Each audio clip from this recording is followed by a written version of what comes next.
یہاں پر ایک نقطہ جو بہت مہم ہے، وہ مہم نقطہ یہ ہے کہ کہتے ہیں ہمارے اہل سنت برادران کہ جناب ابو بکر کو جو صدیق کا لقب ملا ہے، یہ اس وقت ملا جب رسول خدا نے مشرکین کو بتایا کہ اللہ نے مجھے بیت المقدس اور بیت المقدس سے آسمانوں کا سیر کرایا ہے، یعنی معراج پر لے گیا ہے۔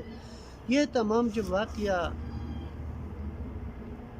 سنایا ہمارے آقا نے، مشرکین نے بالاتفاق رسول خدا کی تکذیب کی۔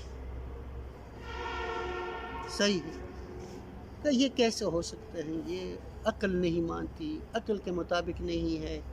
ایک لہجے میں یہ اتنا سفر بھی ہو جائے، پھر اتنے واقعات بھی، پھر اتنا لمبا سفر، اور یہ وہ بہرحال یہ عقل کے مطابق نہیں ہے، صحیح، اور کبھی ایسا کام نہیں ہوا ہے۔ اور یہ کون سی عقل ہے جو خدا کی قدرت نہ سمجھے، جو رسول خدا کی، اللہ کی جو محبت ہے اپنے حبیب سے وہ نہ سمجھے؟ یہ کون سی عقل ہے جس کی یہ لوگ بات کرتے ہیں؟ یہ عقل اسیر ہے جو کسی کا نہیں ہے۔ خوب یہاں جو ہے وہ کہتے ہیں کہ پھر جناب ابو بکر نے ان کی تائید کی، کہا رسول خدا درست فرماتے ہیں، ایسا ہوا ہے، صحیح ہے۔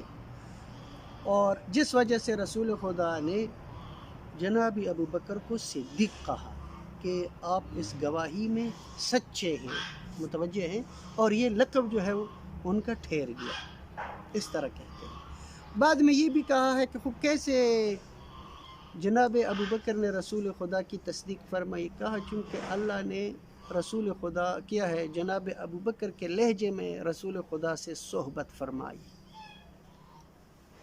اب یہ بھی ہے، صحیح ہے، لیکن یہ توجہ کر لیں، میں یہ نقطہ عرض کروں کہ اس قسم کے احادیث یہ تمام موضوع احادیث ہے۔ وقد صرح الحفاظ بکذب طائفۃ من تلک الروایات، یہ فرماتے ہیں کہ بہت سارے حفاظوں نے جو جنہیں 1,00,000 سے زیادہ احادیث حفظ ہیں ان کو حافظ کہے، جو 1,20,000 سے زیادہ احادیث جس کو حفظ ہو اس کو کہتے ہیں حافظ، محدثوں میں وہ حافظ ہے۔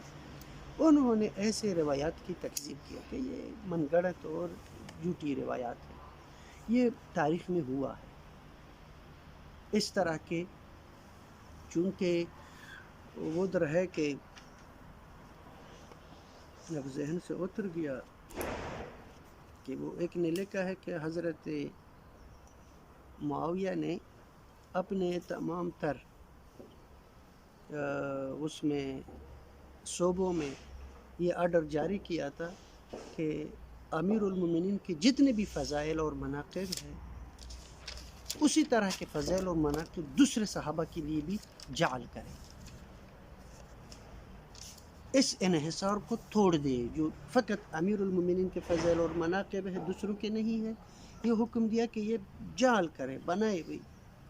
ادھر سے یہ تحریک، احادیث جعل کرنے کی تحریک شروع ہو گئی، اور یہ نحل وجود میں آ گئے کہ جو اس طرح کی احادیث وہ جعل کرتے تھے۔ من جملہ، حالانکہ صحیح روایت میں یہ ہے انہو قد کلمہ بصوت علی، مناقب خرازمی بھی ہے یا نبی و مودہ میں بھی ہے، دوسرے کتابوں میں بھی ہے کہ خالق نے اپنے حبیب سے امیر المومنین کے لہجے میں تکلم فرمایا،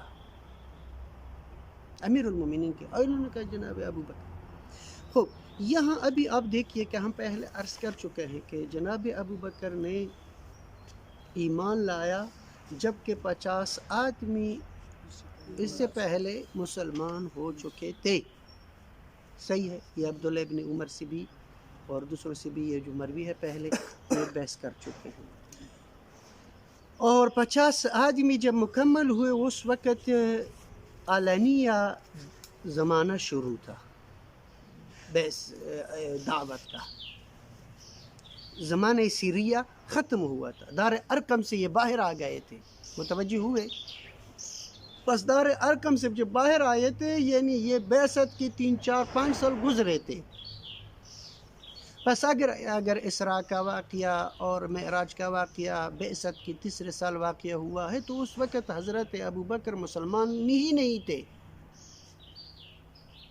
وہ کیسے گواہی دے، پھر کیسے رب العزت جو ہے اس کے لہجے میں اپنے حبیب سے تکلم فرمائے. وہ مسلمان تک نہیں ہوئے تھے تو پھر کیسے اس کو کہا صدیق ہے؟ اس نے تو ابھی تک رسالت کی گواہی نہیں دی تاکہ وہ معراج کی گواہی دے دے. یہ تو بعد کی باتیں ہیں. متوجہ ہے یا نہیں؟ حالانکہ ہمارے ہاں وہ روایات بھی ہے کہ ایک مورد میں ایک مشرک اور بادیہ نشین نے رسول خدا کی اونٹنی تھی یا اونٹ تھا، اس پر قبضہ کیا تھا. رسول خدا نے کہا یہ میرا اونٹ ہے، اور وہ کہتا تھا یہ آپ کا اونٹ نہیں، اب میرے قبضے میں ہے. تو ادھر سے حضرت ابو بکر گزر رہے تھے. رسول خدا نے کہا کہ میرا اس کے ساتھ یہاں پر اس مسئلے میں اختلاف ہے، اور یہ کہتے ہیں کہ اب اونٹ میرے پاس ہے، اگر آپ کا ہے تو آپ گواہی پیش کریں، اونٹ نہیں دے رہا ہے. تو حضرت ابو بکر نے کہا کہ یا رسول اللہ، اے اللہ کے حبیب، یہ اونٹ آپ کا ہو لیکن قانون کے مطابق آپ کو گواہی دینی پڑے گی، چونکہ ابھی اس کے ہاتھ میں ہے، اس کے قبضے میں ہے. ہم نے پہلے آپ کے پاس یہ اونٹ دیکھا بھی نہیں، میں کیسے گواہی دے دوں کہ یہ آپ کا اونٹ ہے؟ متوجہ ہے؟ تو اس دن وہ نہیں کیا. پھر جب امیر المومنین کو رسول خدا نے فرمایا کہ یہ اونٹ میرا ہے، اور اس نے دعویٰ کیا ہے، اس کو قبضہ کیا ہے اور کہہ رہا ہے کہ یہ اونٹ پر آپ گواہی پیش کریں. اس نے کہا یا رسول اللہ، جب آپ فرماتے ہیں آپ کی وجہ سے ہم نے تمام دین کو قبول کیا، کہ آپ نے کہا خدا کی طرف سے دین ہے، ہم نے قبول کیا. متوجہ ہے؟ اور آپ نے فرمایا کہ یہ اللہ کی کتاب ہے، ہم نے اس پر ایمان لایا. اگر ہم سب کچھ آپ کی زبان مبارک کی وجہ سے قبول کرتے ہیں تو ہم کیسے یہ قبول نہ کریے؟ ایک اونٹ کا مسئلہ ہے. ادھر ہی انہوں نے تلوار نکالی اور اس مشرک کو کہا یہ اونٹ دیتے ہیں یا مسئلے کو ختم کر دوں. انہوں نے کہا بس یہ بالکل اونٹ رسول خدا کا تھا اور میرا نہیں تھا، لیکن یہ ہے کہ میں نے پکڑ لیا تھا ادھر، تو میں چاہتا تھا کہ چلو رسول خدا شریف نفس انسان ہے، ہم یہ لے جائیں گے. صحیح ہے. ظاہراً پہلے سودا ہوا تھا یا کیا، دقیق مسئلے کو دیکھنا پڑے گا. علی ای حال اغیو ادھر یہ بھی ہے کہ عرش میں انشاءاللہ پھر باتیں آئندہ یہ بتائیں گے کہ یہ جو اسراء اور معراج کا واقعہ ہوا تھا یہ نوم میں تھا یا بیداری میں. واضح ہے بیداری میں ہے، لیکن اس کی وضاحت کریں گے. بس یہاں تک ہم یہ بات بھی عرض کر چکے ہیں کہ یہ جو کہتے ہیں کہ صدیق اس وجہ سے کہتے ہیں، یہ بات زیادہ قرین حقیقت نہیں ہے. صحیح ہے. اور باقی وہ کہہ دے صدیق کہہ دے، کسی کو فاروق کہہ دے، ہم ان کو منع تو نہیں کرتے، لیکن جہاں تک بات دلیل کی ہے تو یہاں جو ہے تاریخی حوالے سے یہ بات درست نہیں بنتی. صحیح ہے. وصلی اللہ علی محمد و آل محمد.